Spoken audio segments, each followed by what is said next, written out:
विधायक किशोर जोरगेवार की उम्मीदवारी को लेकर विभिन्न राष्ट्रीय पार्टियों के स्थानीय नेताओं का विरोध लगातार जारी है और अब भाजपा की उम्मीदवारी को लेकर भाजपा में किस प्रकार मचा घमासान, आइए देखते हैं इस खबर में।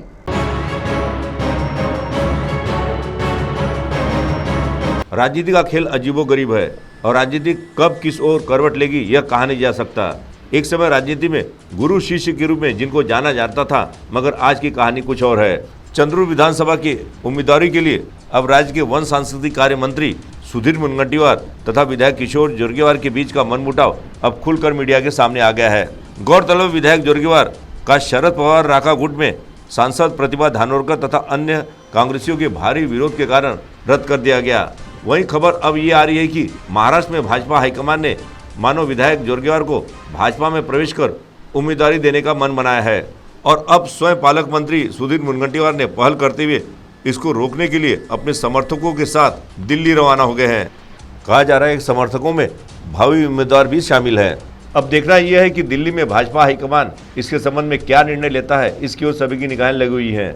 और जिस प्रकार का विरोध विधायक जोरगेवार को लेकर इस समय चुनाव की पार्श्वभूमि पर देखने को मिल रहा है, इसका नतीजा हमें आने वाले दिनों में कुछ और दिखेगा।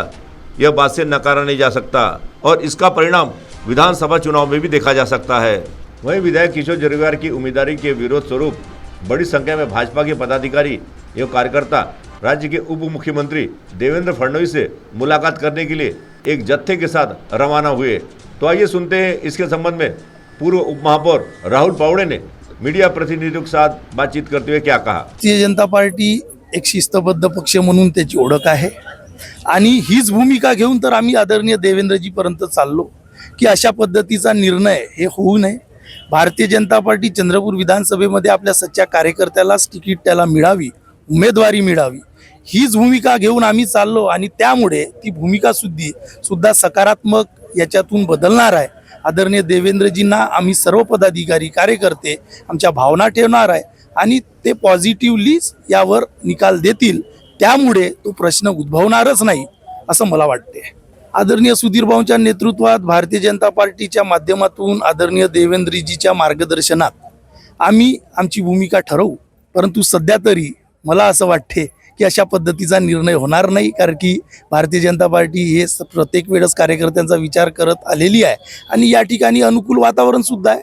आणि ब्रिजभूषण पाजारे हे सातत्याने 3 टर्म पासून उमेदवारीसाठी दावेदार होते, परंतु अनेकदा 3दा जरी त्यांना उमेदवारी मिळाली नाही तरी ते सच्च्या दिलाने ते काम करत होते, त्यामुळे त्यांचाच विचार होणार। त्यामुळे आम्हाला कुठेतरी अशी भूमिका घ्यायची वेळच येणार नाही आणि अशा पद्धतीची भूमिका घ्यायची वेळच येणार नाही, तर ते आता सांगण्यात विरोध करण्याची कारण म्हणजे त्यांना विरोध म्हणून नाही, तर भारतीय जनता पार्टीमध्ये एक सच्चा कार्यकर्ता गेल्या अनेक वर्षापासून काम करत असताना, चांगला उमेदवार असताना, जोरगेवारच नाही तर इतरही कोणता उमेदवार असता आज एकच उमेदवार आमच्याकडे आहे। अशा परिस्थितीत कोणत्याही पक्षातून किंवा कोणताही नेता या ठिकाणी जर उमेदवारी मागितली असती तरी त्याला आमचा विरोध राहिलेला आहे। आम्ही व्यक्तिगत ब्रिजभूषण पाजारे हे म्हणून नाही, तर भारतीय जनता पार्टीचे विचार तळागाळापर्यंत पोहोचवण्याकरिता भारतीय जनता पार्टीतच काम करणारा कार्यकर्ता हवा, ही भूमिका आमची मुख्य आहे। नाही की किशोर जोरगेवार किंवा इतर उमेदवार, ही भूमिका आमची नाहीच। आमची भूमिका आहे की इतरांना न देता एकच उमेदवार आमच्याकडे आहे, अशा परिस्थितीत वेळेवर आयात उमेदवार देऊ नये ही आमची भूमिका आहे। विधानसभा चुनाव पर CTV की एक विशेष प्रस्तुति।